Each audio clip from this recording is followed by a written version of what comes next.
I had searched for my cat for 5 days, and I had searched under every little rock on our 10-acre property, and I had called her name endlessly, and I was really feeling like I'd never see her again.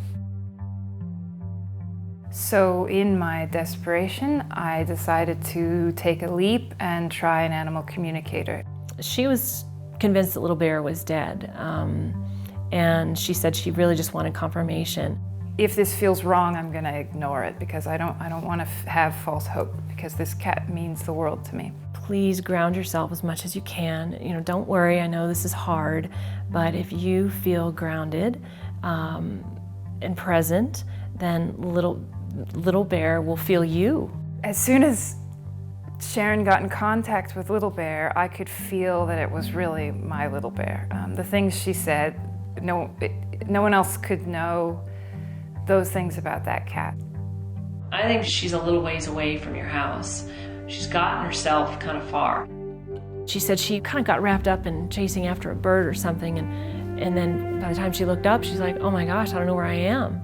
And then she just kept going and going, and then got really scared. I can kind of tell if your house is at the center, which quadrant she's in, and it feels northwest, no doubt. I keep getting a number 3, and that feels like a distance, like it's 3 miles. Yeah, something like that. She may be a little ways from you guys. Sharon told me that Little Bear had passed a Mexican food restaurant, that she could smell that. I'm getting like some kind of little Mexican restaurant somewhere along the way that she passed. I could smell, when you drive near a Mexican restaurant, there's a certain kind of smell, flavored spices, etc.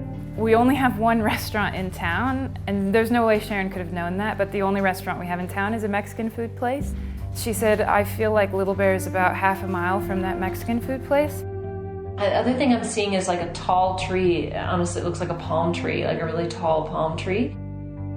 Sharon told me that she could see a fence, a very specific fence, bars that were arched at the top with this decorative metalwork on the top. It's like bars with elaborate, and it looks like a curve at the top of the gate. Like a gate or fencing that had this elaborate, kind of Spanish-looking wrought iron work with an arch. She told me that Little Bear was in a drainage ditch. She shows me, like, if there's a driveway that goes over a ditch, when they build the driveway, they put a pipe under the driveway. She keeps showing me being down in a space like that. Once I got there, I just saw Sharon was describing this spot. It felt too good to be true, and I didn't find her. I had to go back because she'd been chased out of the drainage ditch where she'd been hiding. And I finally heard an answer to my call, and then Little Bear came running out of the dark into my arms.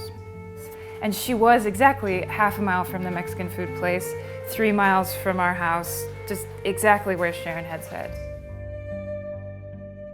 I got an ecstatic email about 8 hours later that she had actually found Little Bear exactly where I said she was. It's beautiful. I really did pinch myself, and I was really afraid I was just gonna wake up and feel the terror and desperation again, but I didn't wake up, and Little Bear's home. For me, it feels like such a gift, such a bonus, such an exhilarating feeling to know that I helped this person, and my communication made the difference in this cat's life or death, in this woman's heartbreak. It had absolutely changed my life and my husband's life. I mean, it showed us that the world is full of this magic that we had thought couldn't possibly be real.